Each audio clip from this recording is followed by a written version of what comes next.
애통하는 자는 복이 있나니 그들이 위로를 받을 것임이요. 아멘. 오늘 말씀의 제목을 한번 따라 하실까요? 애통하는 자는 복이 있습니다. 예수님께서 말씀하신 8가지 복에 대해서 우리가 말씀을 나누고 있는데, 오늘은 애통하는 자가 복이 있다, 다른 표현으로 하면 슬퍼하는 자가 복이 있다라고 말씀을 하십니다. 기쁨의 눈물을 흘리는 것도 행복이지만 슬픔의 눈물을 흘리는 것도 행복이다라고 말씀을 하십니다. 역설적인 말씀이잖아요. 오늘은 우리가 이 말씀을 함께 생각해 보려고 합니다. 이 슬픔이라는 감정은 자연스러운 것이죠. 성경을 보면 아브라함은 아내 사라가 세상을 떠나고 나서 크게 슬퍼합니다. 사랑하는 가족의 세상을 떠났을 때 슬퍼하는 것은 당연한 것이죠. 천국 소망이 있다 할지라도 슬픈 것은 슬픈 것입니다. 이별의 슬픔이 있는 것이죠. 자, 그런가 하면 시편 기자는 외로움과 낙심 속에서 눈물을 흘립니다. 시편 42편 2절과 3절이죠. 내 영혼이 하나님 곧 살아계신 하나님을 갈망하나니 내가 어느 때에 나아가서 하나님의 얼굴을 배울까?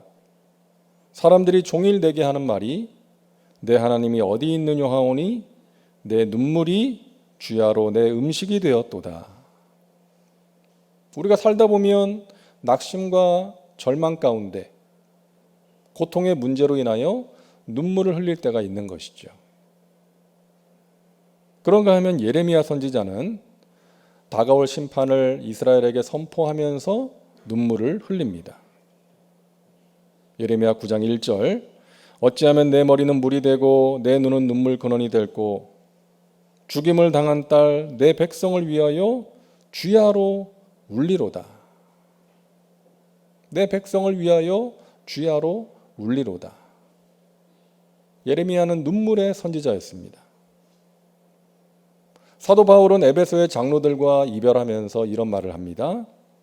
그러므로 내가 3년이나 밤낮 쉬지 않고 눈물로 각 사람을 훈계하던 것을 기억하라. 바울은 사랑하는 성도들의 온전한 믿음을 갖기 위해서, 그들의 영적인 성장을 위해서 눈물로 기도하면서 말씀으로 양육했던 것입니다. 우리 예수님도 슬퍼하셨죠? 사랑하는 친구 나사로의 무덤 앞에서 눈물을 흘리셨고, 죄 가운데 빠져있는 하나님의 도성 예루살렘을 바라보시면서 눈물을 흘리셨습니다. 이처럼 우리가 흘리는 눈물에는 다양한 의미가 들어있는 것이죠. 자, 그렇다면 오늘 예수님께서 말씀하시는 이 슬픔, 애통하는 자가 복이 있다라고 할 때 그 애통, 그 슬픔은 무엇 때문에 슬퍼하는 것일까요? 바로 죄 때문에 슬퍼하는 것입니다. 나의 죄, 우리의 죄, 이 민족의 죄로 인하여 슬퍼하는 거예요. 근데 여러분, 그렇게 슬퍼하는 자, 애통하는 자가 복이 있다라고 말씀을 하십니다. 왜 그럴까요? 애통하는 자가 회개할 수 있고 회개하는 자에게 위로가 임하기 때문입니다. 오늘 본문 말씀 다시 보세요. 애통하는 자는 복이 있나니 그들이 위로를 받을 것이며. 여기서 이 위로라는 단어는 헬라어로 파라클레시스라는 단어인데, 보혜사, 파라클레토스라는 단어와 어원이 같습니다. 그러니까 여기서 말하는 위로는 나의 곁에서 나를 위로해 주시는 하나님의 위로, 성령님의 위로를 말하는 거예요. 여러분, 죄로 인해서 슬퍼하는 자가 복이 있는 이유는 그 슬픔이 하나님의 위로로 이어지기 때문입니다.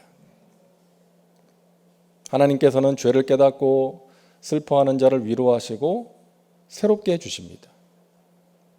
하나님이 주시는 복을 담을 수 있는 깨끗한 그릇으로 만들어 주시고요, 그런 사람을 하나님의 나라와 영광을 위해서 귀하게 쓰시는 거예요. 그렇기 때문에 애통하는 자가 복이 있다라고 말씀을 하십니다.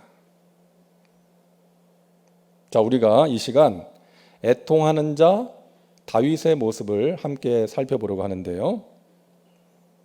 다윗은 밧세바를 왕궁으로 불러들여서 간음을 합니다.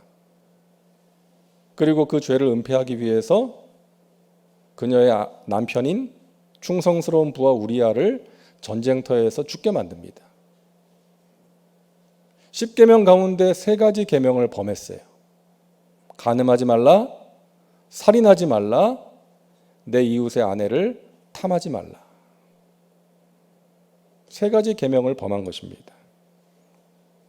하나님께서 나단 선지자를 다윗에게 보내서 그의 죄를 책망하시죠. 그러자 다윗은 애통해하면서 진심으로 회개합니다. 하나님이여, 내가 하나님 앞에서 죄를 지었습니다. 저를 용서하여 주시고 저의 죄를 씻어 주시옵소서. 저를 주님 앞에서 쫓아내지 마시고 주의 성신을 내게서 거두지 말아 주시옵소서. 여러분, 다윗이 하나님 마음에 합한 자가 될 수 있었던 것은 그가 죄를 짓지 않아서가 아니라 자신의 죄에 대해서 애통해야 할 줄 아는 사람이었기 때문입니다. 여러분, 무엇이 죄입니까? 성경에 나오는 죄라는 단어는요, 원어로 보면 화살이 관역에서 벗어났다는 의미가 있어요. 다시 말해서 하나님의 말씀에서 벗어난 것이 죄라는 것입니다. 우리가 살면서 다윗이 지었던 그런 죄는 짓지 않는다 할지라도 하나님 말씀에서 벗어날 때가 많이 있지 않습니까? 하나님 기뻐하시지 않는 생각을 할 때가 있고요. 그런 말을 할 때가 있고 그런 행동을 할 때가 있습니다. 사랑하지 못하고 용서하지 못하고 상처를 주고받습니다. 미워합니다. 분노합니다. 공동체를 힘들게 합니다. 하나님 말씀대로 살지 못할 때가 얼마나 많습니까? 그런 자신의 잘못을 깨닫고 애통할 줄 아는 사람이 되라는 거예요. 그리고 나 자신의 죄뿐만이 아니라 죄가 죄인 줄도 모르고 살아가는 수많은 사람들이 있지 않습니까? 하나님을 두려워할 줄 모르고 자기 생각대로 정욕대로 살아가는 사람들, 그들의 죄를 바라보고 또 이 땅의 죄들을 바라보면서 슬퍼할 줄 아는 사람이 되라는 거예요. 자, 그러기 위해서 우리가 애통하는 자가 되기 위해서 필요한 것이 무엇일까요? 오늘 다윗의 모습을 통해서 우리가 3가지를 발견하게 됩니다. 첫째는 깨달음을 주는 사람이 우리에게 필요합니다. 한번 따라 하시겠어요? 깨달음을 주는 사람. 여러분, 다윗이 자신의 죄를 깨닫고 애통해하면서 회개할 수 있었던 것은 하나님의 말씀을 전해 주었던 나단 선지자가 있었기 때문이에요. 나단 선지자는 하나님으로부터 다윗이 죄를 지었다는 것을 듣게 됩니다. 충격을 받았을 거예요. 한 나라의 왕이 하나님 앞에서 그런 죄를 지었으니 이제 이 나라의 운명이 어떻게 될 것인가? 나단은 두려움 가운데 슬퍼하면서 하나님께 기도했을 거예요. 하나님께서 그를 다윗에게 보내십니다. 여러분, 왕의 죄를 지적하고 책망한다는 것은 쉬운 일이 아니죠. 하지만 나단 선지자는 하나님이 주신 말씀을 더하거나 빼지 않고 그대로 다윗에게 전합니다. 그 말씀 앞에서 다윗은 자신의 죄를 깨닫고 애통해하면서 회개하게 되었던 것이죠. 우리가 죄에 대해서 애통하는 사람이 되기 위해서는 이런 사람이 필요한 것입니다. 나의 죄를 깨닫게 해주는 사람, 내가 잘못된 길로 갈 때 돌이킬 수 있도록 도와주는 사람, 나를 위해서 간절히 기도해 주는 사람이 필요한 거예요. 여러분, 아담과 하와 부부를 보세요. 하와가 뱀의 유혹에 넘어가서 선악과를 먹고 그것을 아담에게 주었을 때 아담이 여보, 당신 제정신이야? 하나님의 말씀 잊었어? 당신 어쩌려고 그래? 회개하자. 그랬으면 좋았을 텐데 부부가 합심해가지고 하나님의 말씀을 불순종했습니다. 초대교회 아나니아와 삽비라 부부도 마찬가지 아니에요? 둘 중에 한 사람이라도 좀 정신을 차리고 아내나 남편을 말렸다면 좋았을 텐데 부부가 합심해가지고 성령을 속이는 죄를 지은 것입니다. 그래서 죽은 거예요. 부부가 똑같아. 한 사람이라도 하나님 말씀 앞에서 깨어 있었다면 얼마나 좋았겠습니까? 나아만 장군이 나병을 고침받기 위해서 이스라엘의 선지자 엘리사를 찾아갑니다. 근데 엘리사는 나와보지도 않고 사원을 보내서 말을 전합니다. 저 요단강에 가서 7번 몸을 담그라고 하십니다. 그 나아만이 화가 났죠. 내가 누군데? 아람 왕의 신임을 받는 장군인데 감히 나에게 이렇게 할 수 있는가? 돌아가자. 그때 나아만과 함께 간 종들이 뭐라고 합니까? 주인님, 여기 대접받으려고 오셨습니까? 병을 고치려고 오신 거 아닙니까? 그거보다 더 어려운 일도 병이 나을 수 있다면 하셔야 될 텐데 이제 마음을 가라앉히시고 요단강으로 가시지요. 여러분, 나아만을 이스라엘 선지자 엘리사에게 가도록 한 것도 그의 여종이었고 화가 난 그를 달래서 요단강에 가도록 만든 것도 그의 종들이었어요. 그 종들의 말을 듣고 나아만이 요단강에 가서 몸을 7번 담갔을 때에 그의 나병이 깨끗하게 치료가 된 것입니다. 여러분, 하나님께서는 우리가 그닥 중요하게 생각하지 않는 사람을 통해서도 깨닫게 하시는 거예요. 그렇기 때문에 우리는 그 누군가의 말도 무시해버려서는 안 되는 것입니다. 귀담아 들을 수 있어야 돼요. 제가 예전에 여의도에서 사역을 할 때 어느 목사님과 함께 이제 식사를 하려고 가는데 누가 저를 불러요. 근데 이렇게 부르더라고요. 주목사. 나를 그렇게 부를 사람이 없는데 아무리 친해도 뭐 사람들이 다 듣게 그렇게 부르진 않잖아요. 근데 누군가 하고 봤더니 제가 모르는 사람이에요. 처음 보는 사람이에요. 근데 그분은 저를 아시나 봐요. 주목사, 천국 가야지. 천국 못 가는 목사들 있다는데 주목사는 천국 가야지. 그러는 거예요. 처음 보는 분이 그렇게 말하고 자기 길을 가시더라고.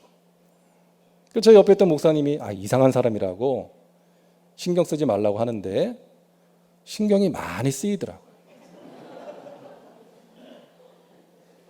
그분에게 화가 나고 불쾌한 마음이 아니고요. 그분의 그 말이 제 마음에 박히더라고요. 천국 가야지. 여러분, 목사라고 천국 가는 게 아니잖아요. 하나님의 일을 한다고 해서 천국 가는 게 아니지 않습니까? 하나님께서 인정하실 만한 믿음이 있어야 천국 가는 거 아니에요? 하나님이 제 자신을 돌아보게 하시더라고요. 그래, 나에게 하나님께서 기뻐하실 만한 믿음이 있어야지. 내가 평생 그 믿음으로 사역해야지. 그 믿음으로 살아가야지. 이런 마음을 주시더라고요. 사랑하는 여러분, 우리 자신을 돌아보게 하는 하나님의 메시지를 들을 수 있다는 것이 은혜인 줄로 믿습니다. 매주 드리는 우리의 이 예배가 그런 시간이 되기를 바랍니다. 나를 깨우고 나 자신을 돌아보게 만들고 나를 변화와 성숙의 길로 이끄는, 온전한 믿음으로 이끄는 하나님의 메시지를 들을 수 있는 우리 예배가 될 수 있기를 간절히 소망합니다. 여러분, 사도 바울이 디모데에게 이런 권면을 하지 않습니까? 디모데후서 2장 22절 우리 함께 읽습니다. 또한 너는 청년의 정욕을 피하고 주를 깨끗한 마음으로 부르는 자들과 함께 의와 믿음과 사랑과 화평을 따르라. 여러분 곁에 이런 사람이 있기를 바랍니다. 우리 주님을 깨끗한 마음으로 부르는 사람, 의와 믿음과 사랑과 화평을 따르는 사람, 여러분 그런 사람들과 함께 하시기를 바라고요. 여러분이 누군가에게 그런 사람이 되어주시기를 바랍니다.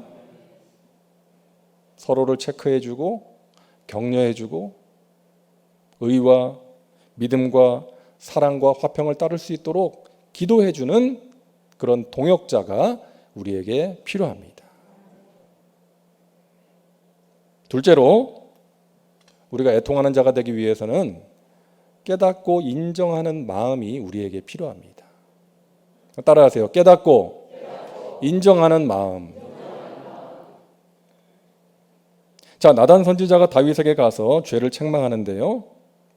우리가 주목해 볼 필요가 있는 두 가지 모습이 있습니다. 먼저는 나단의 모습이에요.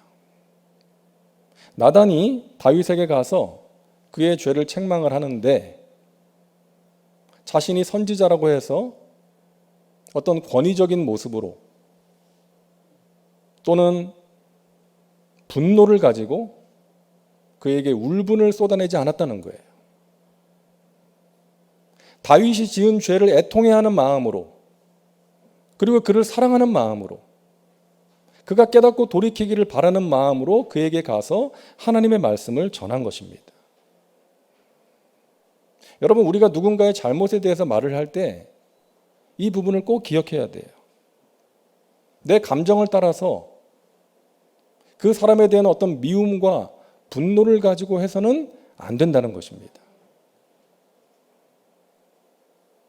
그 사람을 사랑하는 마음으로, 긍휼히 여기는 마음으로, 그 사람이 자신의 잘못을 깨닫고 돌이키기를 바라는 마음으로 기도하면서 하나님의 말씀을 전할 수 있어야 한다는 거예요. 그럴 때 그 사람에게도 공동체에게도 유익이 될 수 있다는 것입니다. 자, 다음은 다윗의 모습이에요. 나단 선지자가 와가지고 자신의 부끄러운 치부를 드러냈을 때 그것을 감추거나 변명하지 않고 인정하고 회개했다는 것이죠. 여러분, 이것이 사울과 다윗의 결정적인 차이 아닙니까? 사울은 하나님의 말씀을 어겼을 때에 사무엘이 와서 왜 그랬냐고 하니까 그냥 변명을 늘어놓아요. 자기 합리화를 하는 것이죠.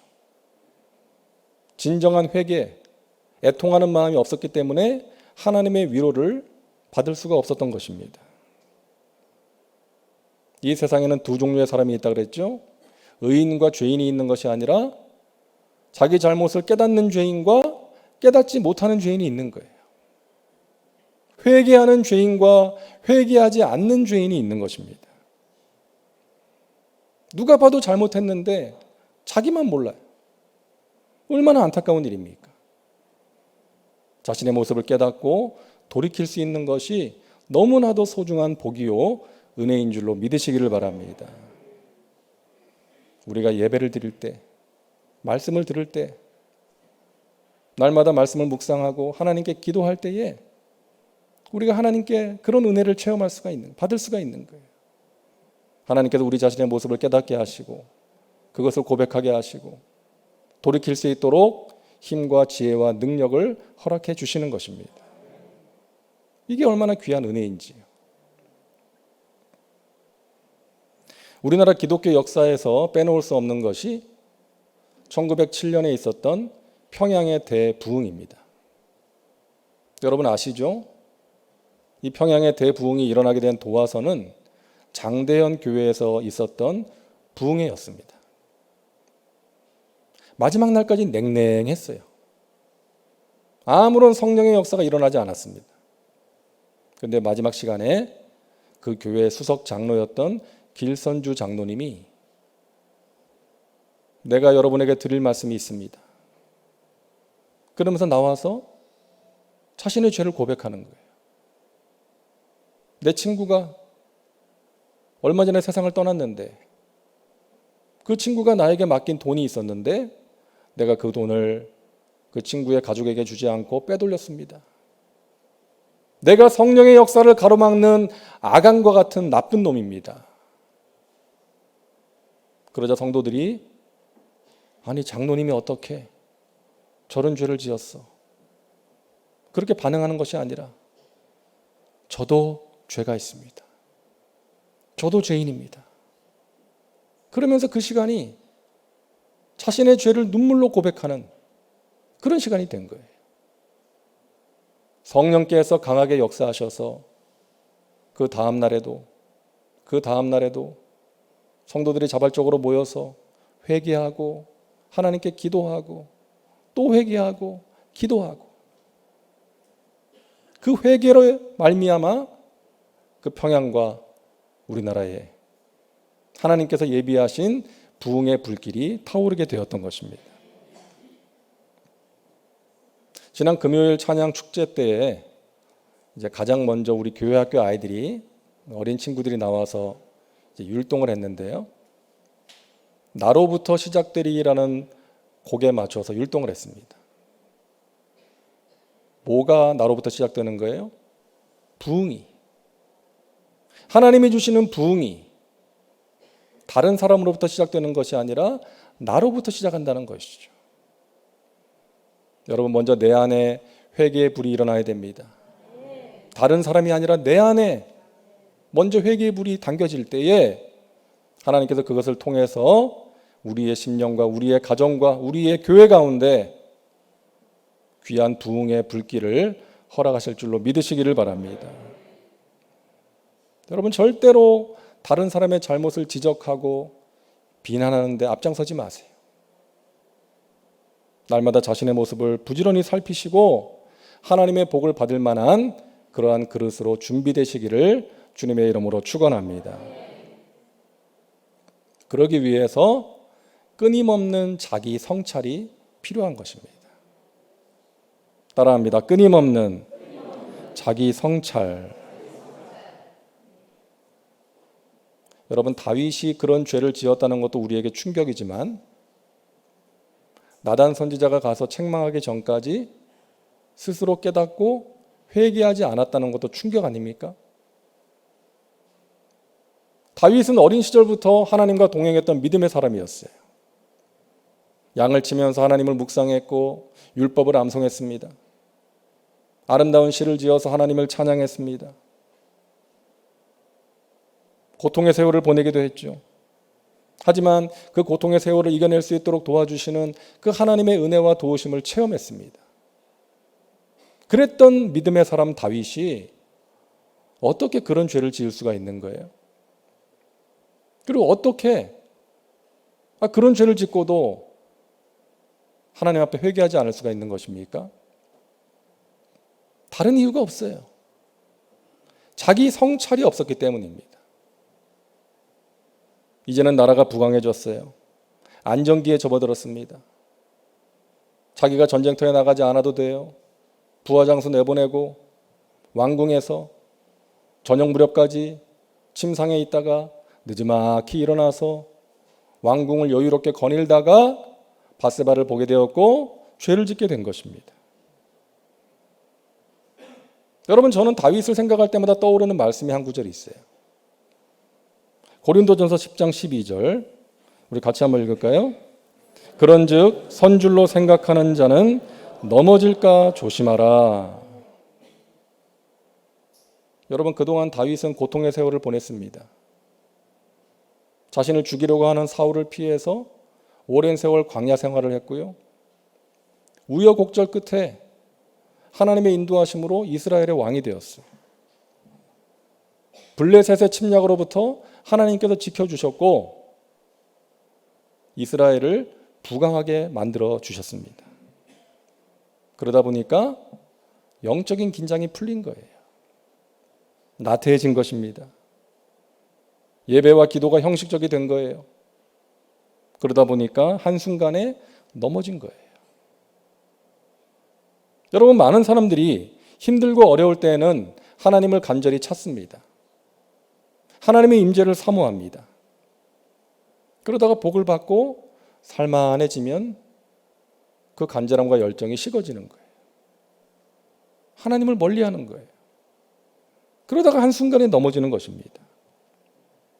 그래서 우리에게는 끊임없는 자기 성찰이 필요합니다. 날마다 빛 대신 주님 앞에 우리가 서야 돼요. 여러분, 창문으로 햇빛이 들어오면 먼지가 얼마나 잘 보이는지 모릅니다. 청소하지 않을 수가 없어요. 우리가 빛 대신 주님 앞에 서면 우리의 허물이 보여요. 내 안에 있는 더러운 모습이 보이는 거예요. 그래서 애통하게 되고 하나님께 회개하게 되는 것이죠. 여러분, 그것이 은혜인 줄로 믿습니다.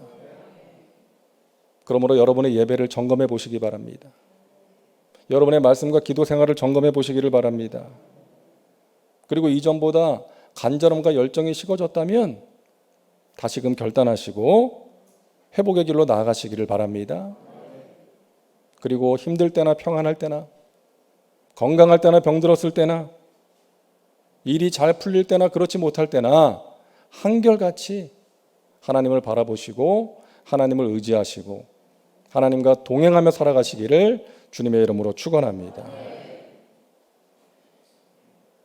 스위스의 의사이자 기독교 상담가였던 폴 투르니에라는 사람이 이런 말을 했어요. 한 번도 좌절하고 회의한 적이 없는 사람은, 회의를 느낀 적이 없는 사람은 아직 진정한 믿음을 발견하지 못한 사람이다. 여러분, 무슨 말인지 아실 거예요. 우리는 살면서 우리 자신의 연약함을 보게 됩니다. 그때 좌절하게 돼요. 실망하게 돼요. 근데 여러분, 그러한 좌절과 실망은 무익한 것이 아니라는 것입니다.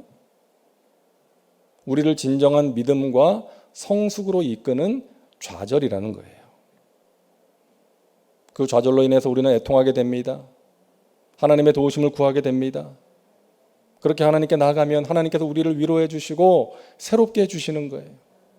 힘과 능력을 주시고 우리의 모든 더러운 것들을 주님의 보혈로 깨끗하게 씻어 주시는 것입니다. 여러분, 포기하지 마시기를 바랍니다. 하나님 말씀대로 살아가는 것, 하나님의 기쁨이 되는 것을 포기하지 마세요. 여러분과 함께 하시는 주님을 날마다 바라보시고 죄를 이겨내시고 문제와 어려움을 이겨내시고 마침내 승리하시기를 주님의 이름으로 축원합니다. 기도합니다. 주님, 애통하는 자가 복이 있다고 말씀하셨습니다. 나 자신의 죄, 우리의 죄, 이 민족의 죄를 바라보면서 우리가 애통하게 하여 주옵소서. 기도하게 하여 주옵소서. 그러함으로 나를 새롭게 하시고 우리의 공동체를 건강하게 세워나가시는 그 하나님의 위로하심, 하나님의 손길을 체험하며 살게 하여 주시옵소서. 예수님의 이름으로 기도하옵나이다. 아멘.